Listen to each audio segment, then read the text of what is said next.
آگے ایسے ہی نہیں نکل گئے. یہ اس نظام کے بینیفیشریز ہیں. یہ آپ کہتے ہیں نا پولیٹکس میں نہیں ہے, میں ان کے حوالے سے بات نہیں کر رہا ہوں, میں منی ایلیٹ کی بات کر رہا ہوں. یہ سب سے بڑے بیک اینڈ پولیٹیشنز ہیں.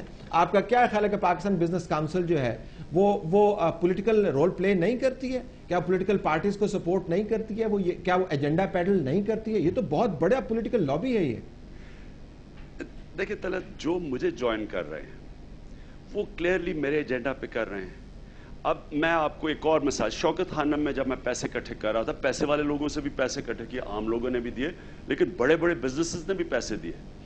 لیکن وہ جو ہاسپٹل بنا ہے وہ پاکستان کا سب سے بڑا خیراتی ادارہ ہے. اس میں مجھے بار بار لوگوں نے کہا جی آپ یہ پیسے والے لوگوں سے اکٹھا کر رہے ہیں تو آپ تو کہہ رہے ہیں غریبوں کا مفت علاج ہوگا. آج شوکت خانم میں 70% فری ٹریٹمنٹ ہے, اور واحد ہاسپٹل ہے جدھر امیر غریب میں فرق نہیں کیا جاتا. یعنی ایک بیڈ پہ غریب ہوگا, ایک امیر ہوگا, علاج ایک ہی ہوگا. یہ اگر پیسہ تو کدھر سے بھی آ سکتا ہے, اسی طرح میں اس کو ادھر لے آتا ہوں. آج جو پاکستان کی بزنس ایلیٹ ہے, اس میں سے کئی ہیں جن کو آپ پیراسائٹس کہتے ہیں, بالکل ٹھیک کہتے ہیں, پیسہ یہاں سے بناتے ہیں, باہر بھیج دیتے ہیں, ٹیکس نہیں دیتے. لیکن کئی بزنسز ایسی ہیں جو جنرلی سمجھتی ہیں کہ اس ملک میں بڑا پوٹینشل ہے, اگر سسٹم ٹھیک ہو جائے تو یہ ملک سارا اوپر آ سکتا ہے. میں ابھی ترکی گیا طلعت, اور میں نے جو میں سمجھتا ہوں اس وقت مسلمان دنیا میں ایک ہمیں اگر کوئی اگزامپل ہے تو وہ ترکی کا اور ان کا پرائم منسٹر اردوغان ہے. ان سے میں نے ملاقات کی. آپ حیران ہوں گے کہ انہوں نے کیا کہا. انہوں نے کہا ہم نے جو اپنا گورننس سسٹم کو پہلے ٹھیک کیا, اور ہم نے بزنسز کو بیچ میں ملایا اور ان سے پوچھا کہ ان کو کیا کیا پرابلمز ہیں. اور آج جو ٹرکی دنیا چائنا کے بعد سیکنڈ ہائیسٹ گروتھ ریٹ ہے, اس کی سب سے بڑی وجہ یہ ہے کہ انہیں جب بزنسز کو پروٹیکٹ کیا تو ویلتھ کریشن ہو گئی. جب وہ ویلتھ کریشن ہوئی, آج ان کی پر کیپٹا انکم $4,000 سے $10,000 پہ پہنچ گئی ہے. جی بالکل عمران, ایسی باتیں اردوغان صاحب نے شہباز شریف صاحب کے ساتھ ملاقات میں بھی کہیں. what I'm saying is کہ آپ کی جو سکیم ہم نے پچھلے دنوں دیکھی, اور میں ذرا ٹاپک کو آگے لے کے جانا چاہتا ہوں, میں طلعت ایک اس میں ایک ایڈ کرتا ہوں. جی گو اہیڈ. دیکھیں آپ جب کہتے ہیں نا شہباز شریف سے بھی دیکھیں, دیکھیں میں صرف میرا جو آبجیکشن شریف خاندان کا وہ یہ ہے کہ ایک دنیا کی کسی بھی ڈیموکریسی کے اندر ایک قانون ہوتا ہے کانفلکٹ آف انٹرسٹ. آپ اقتدار میں آ کے جب آپ بزنس کرتے ہیں آپ کو ایڈوانٹیج مل جاتی ہے, اس کو کہتے ہیں ابیوز آف پاور.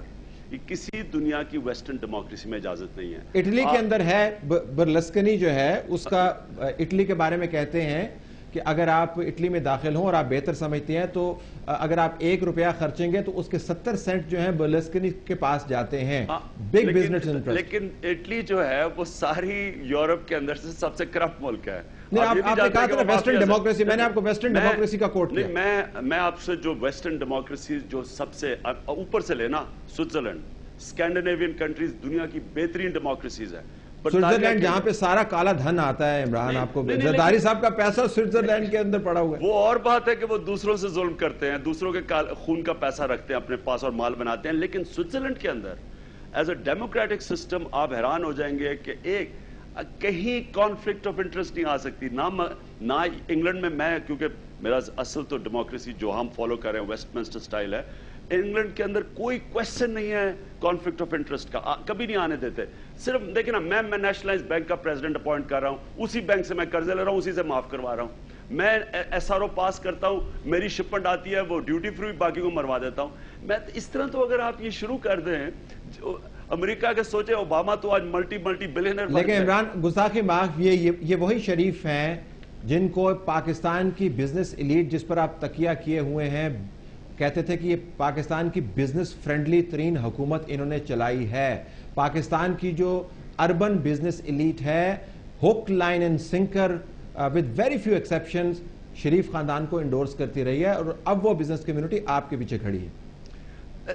اچھا, اب ایک بزنس کمیونٹی اردوغان کے آنے سے پہلے بھی کھڑی ہوتی ہوگی پرائم منسٹرز کے ساتھ, کیونکہ بزنس تو اپوزیشن میں نہیں جا سکتی. بزنس تو کا کام اگر وہ گورنمنٹ کو اپوز نہیں کر سکتی, انہوں نے تو گورنمنٹ کے ساتھ کام کرنا ہے, اسپیشلی جب بڑی گورنمنٹ ہو. وہ اور بات ہے کہ ترکی میں انہوں نے اتنا زیادہ پرائیویٹ سیکٹر کو بڑھا دیا کہ گورنمنٹ چھوٹی ہو گئی ہے. لیکن دیکھیں, اگر تو کوئی پہلے کرتے رہے ہیں, اگر انہوں نے جو بھی پرائم منسٹر بنا اگر اس نے وہ کام نہیں کیا جو وعدے کیے, اس کا یہ نہیں مطلب کہ آگے بھی کوئی نہیں کرے گا. یعنی ہو سکتا کہ میں فیل ہو جاؤں, لیکن یہ ابھی میں فیل ہوا نہیں ہوں. باقی جتنی پولیٹیکل پارٹیز پاکستان میں سب پاور میں ہیں, آج ساری آپ کے سامنے آن شو ہیں, 4 سال پہ یا پروونس یا سینٹر میں ہیں. تو آج اگر پاکستان کا حال یہ ہے تو یہ کہنا کہ جو دوسرا بھی آئے گا وہ فیل ہو جائے گا. میں بالکل یہ نہیں کہہ رہا, مجھے غلط مت سمجھیے. آپ یہ کہہ رہے ہیں کہ اگر وہ بزنس کمیونٹی ان کے پیچھے تھی اور وہ سسٹم کو ایک ایسی اچھی گورننس نہیں دے سکے تو اس کا مطلب اگر میرے سٹیٹس کو پاکستان کے اندر سٹیٹس کو کی جو نمائندہ فورسز ہیں, انکریزنگلی عمران ایک خدشہ یہ ہے وہ آپ کے ساتھ کھڑی ہوتی جا رہی ہیں. یہ ایک خدشہ ہے جو میں آپ کے سامنے پیش کر رہا ہوں. آئی مین obviously آپ بہتر سمجھتے ہیں کہ اس خدشے کی حقیقت کیا ہے, لیکن میں دیکھیں اب آپ میں اس کا جواب دے دیتا ہوں. جی دیکھیں طلعت, سٹیٹس کو کی فورسز اس کو انفلوئنس کر سکتی ہیں جس کی قیمت لگ جائے. اگر تو میں خود مال بنانا چاہوں اور میں خود جا کے اپنی بزنس امپائر بنانا چاہوں, اگر یہی میری کاسٹ ہے کہ میں پرائم منسٹر بن کے میں نے اپنی ذات کو فائدہ پہنچانا ہے, تو میں کسی اور کو نہیں روک سکوں گا جو اپنی ذات کو ملک کے عوام کے ایکسپنس پہ فائدہ اٹھانا چاہے. عمران نظام ہائی جیک کر لیتی ہیں, آپ کی ذات کی بات نہیں ہے, بالکل آپ کی ذات کے اوپر میرے خیال میں کسی ذی شعور طلعت ہائی جیک ان کو کرتی ہیں نظام کو, آپ کو نہیں ذاتی. عمران آپ کو ذاتی طور پر نہیں, نظام کو ہائی جیک کر لیتے ہیں. یہ بڑی پاورفل فورسز ہیں جن کے گھیرے میں آپ اس وقت ہیں. آپ کا گھیراؤ نہیں ہوا لیکن آپ کے ارد گرد سٹیٹس کو کی فورسز موجود ہیں. And I am just wondering کہ ہر روز جب سٹیٹس کو کی فورسز کا ایک نمائندہ آپ کے پاس آتا ہے, آپ ایک پبلک کے ساتھ ایک اور کمٹمنٹ کر لیتے ہیں کہ ریولوشن آنے والا ہے. یہ دیکھے بھالے لوگ ہیں ہمارے عمران, یہ کوئی نئے لوگ نہیں ہیں, ریولوشن لانے والے نہیں ہیں. یہ طلعت جو اسد عمر ہے, میں اس کے پیچھے اب سے نہیں, میں اس کے پیچھے 2 سال سے پڑا ہوا تھا, کیونکہ میں اسد عمر کو جانتا ہوں. میں اسد عمر کی بات نہیں کر رہا, میں پہلے اسد عمر کی آج بات کر رہا ہوں, وہ ساری بزنس کمیونٹی نہیں ہے. اسد عمر یہ اس کی جتنی انٹیگریٹی, کیپبلٹی اور اس کا میرا نظریہ ایک ہے. ہم تب سے بات کر رہے تھے کہ یہاں پالیسی بنتی ہے 1% لوگوں کی جن کو آپ ٹھیک سٹیٹس کو کہہ رہے ہیں. یہ بالکل آپ ٹھیک کہہ رہے ہیں, سٹیٹس کو نے پاکستان کو ہائی جیک کیا ہوا, 1% سے بھی کم لوگ ہیں. اسد عمر اور میری بڑی دیر سے یہ بات تھی کہ یہ ملک تب انقلاب آئے گا جب نچلے 50% طبقے کے لیے آپ پالیسی بنائیں گے. ہمارا نظریہ اس کا میرا بالکل ایک ہے.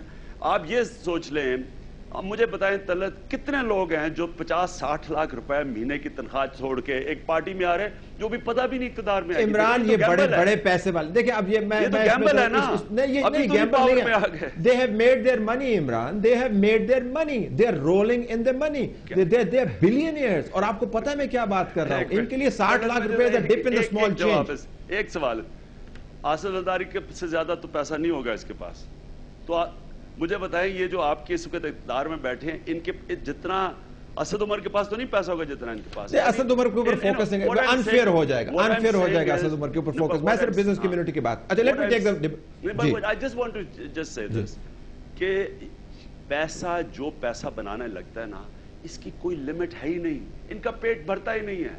ہم سارا وقت سوچتے ہیں کہ اب کافی پیسہ بنا دیا, لیکن وہ کافی نہیں ہے. پھر رشتہ دار بھی بناتے ہیں, پھر سب بناتے ہیں, ان کے ساری فیملیز پیسے مال بنا رہی ہیں.